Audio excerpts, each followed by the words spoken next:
So we had a front blow in, and it blew in some sort of allergen that tried to take me out. So I didn't know the human body can make that much snot. And as a result, my voice is a little scratchy. So apologies. I got the running boards sort of on, right? They're only bolted to the rear fenders because we have to glue the mounts to the running board.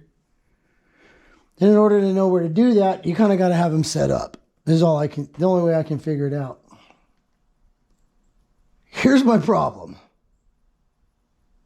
So here's the mounting hole on the running board.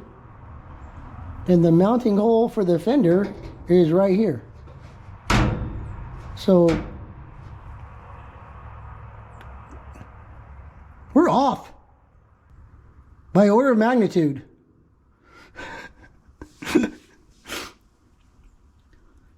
And I don't know where. I can't move the front forward an inch because then this gap would be too big. I can't move the cab up an inch because then it's going to hit the motor. And I don't think the bed's got an inch of play in it. I mean, the holes are what they are and the bolts are what they are. I might be able to, squeeze it a little bit. There's not an inch of adjustment in the rear fender. I mean, it's mounted kind of central, but that's more for the look I want. Let's just back up to the beginning. When I first stuck it on there, I thought they were too long. So I went and got the old rusted up Holy ones and I put them side by side and they're the same.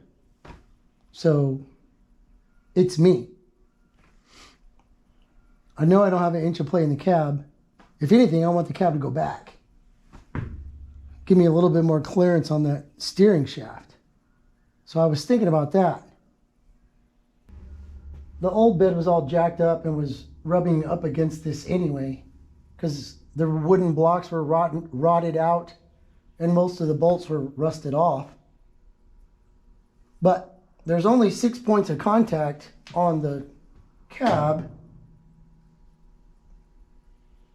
So if I loosened all of those up, found some place to put some straps, I think I could back this cab up a smidge. And what would that do for me? Well, number one, it's going to ruin the fender alignment with the running board even more, but it'll also give me a little bit more clearance where that steering shaft comes out next to that valve cover. It shouldn't affect my brake pedal. If I do it all at the same time, the only thing that's going to happen on the inside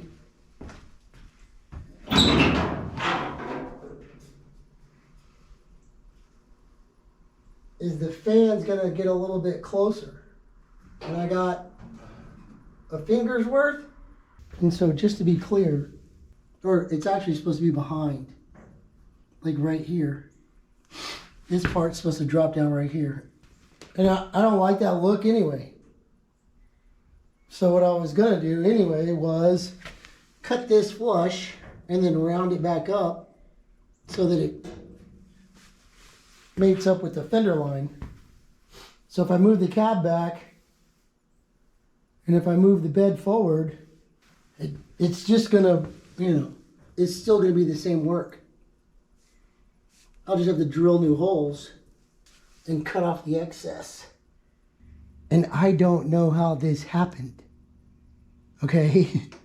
I'm using all of the factory holes for my mounting points. They're not off by an inch. No way, no how. Because everything is square and in line with the frame. I mean, within 1/8 of an inch, like this way. fender to fender.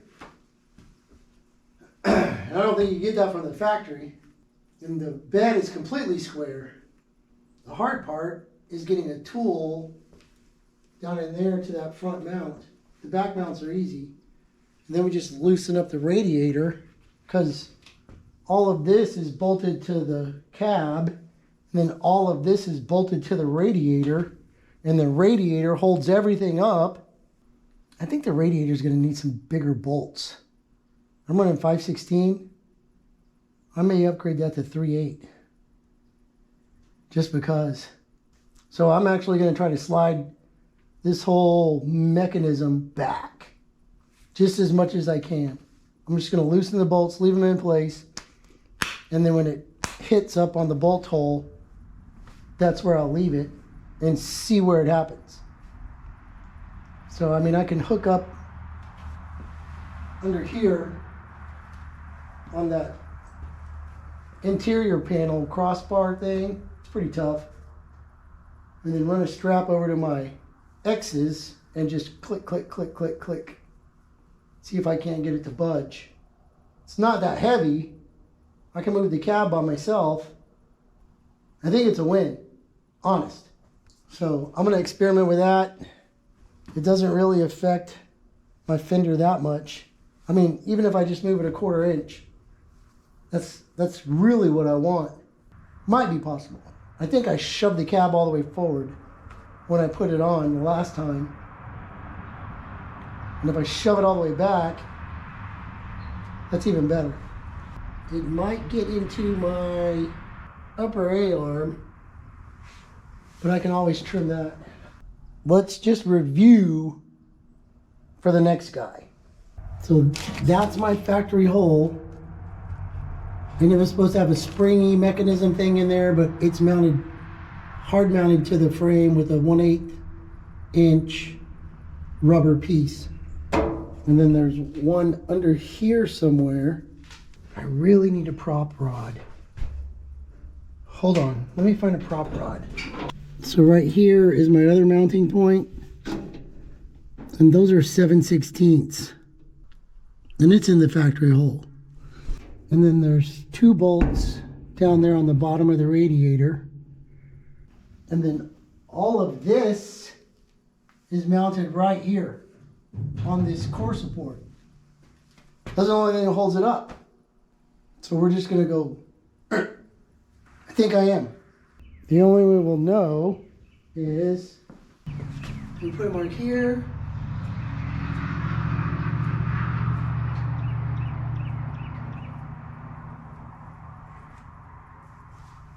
That should slide back just a smidge. I know, this is a stupid idea. I'm gonna do it anyway.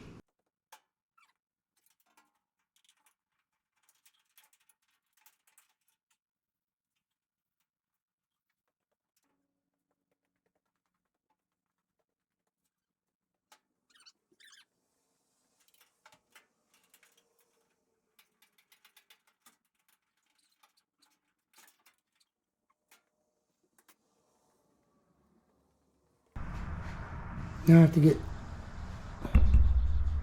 to get under the radiator.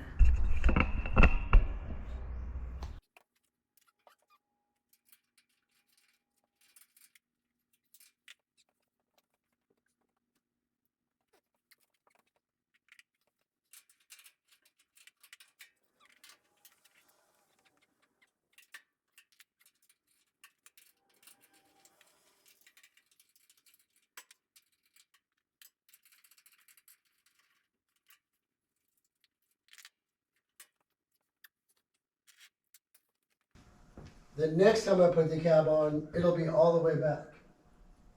I might even relief out those holes a little bit to get a little extra. I could come back at least a 1/4 of an inch, 3/8. That, you know, that made me happy. Let's see.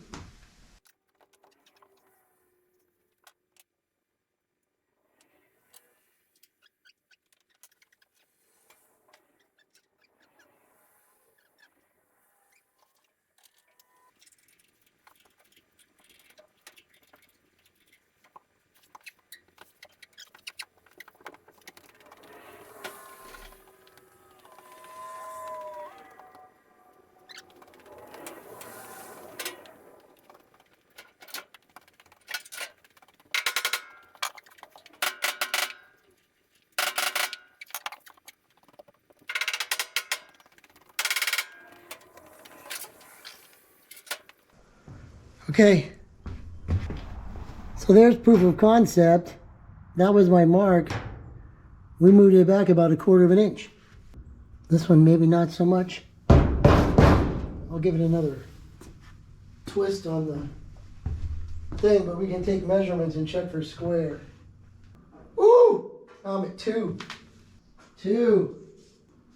1.5 inches. 1.5 inches. I think it worked. I think it worked. It did work. Because my upper A-arm is now touching the inner fender. And before there was a gap. So I'm a genius. Okay, so step 2 is I'm going to slide that bed forward. So I'm going to loosen there's 6 bolts holding the bed on. I'll loosen those up and then give it a little and we should be able to see some more movement right down there.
So we definitely moved everything closer right here.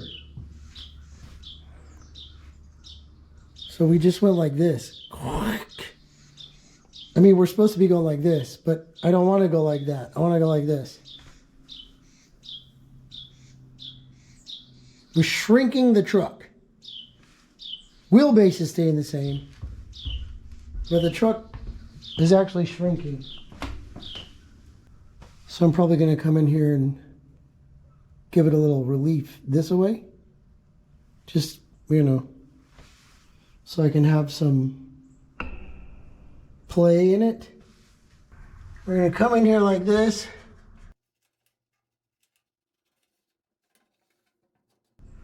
And trim that up. And then we're going to trim this up. Cut this off. We'll keep this radius. And then we'll just weld it back up so that it matches this fender. Because that's what I want. Because now we know we can do it. It worked. Worked good. So I think this concludes the body on frame adjustment. When I blow it all apart, I'll channel those bolt holes so I got not more clearance, but more forgiveness, let's say. Because right now the body is pinching those bolts. I mean, they're still going to work, but you're going to maul them up when you're driving them in. Probably won't be able to get them started. They'll be like, because the frame will be in the way, or the body will be in the way. So we'll just relief them out just a smidge. And that way we can get some adjustment going like that to make sure everything's square on the frame. That way the truck doesn't look sideways when it's running. Trim up those running boards, because otherwise, I mean, the way they want it, we're going to blow it apart. Bigger gap between the bed and the cab. I don't want that. Nobody does. I mean, I might even go closer. As long as the bed's not touching the cab, we're fine. We don't need an inch. We need a 1/4 inch. So, one guy and a couple ratchet straps, a BFH, you can move that whole assembly. That's all for today. Thanks for watching. Don't forget to like and subscribe. The likes help the algorithm. Remember, it's an algorithm. If you like it and you want somebody else to like it, you gotta like it so they might accidentally see it. Y'all have a good day.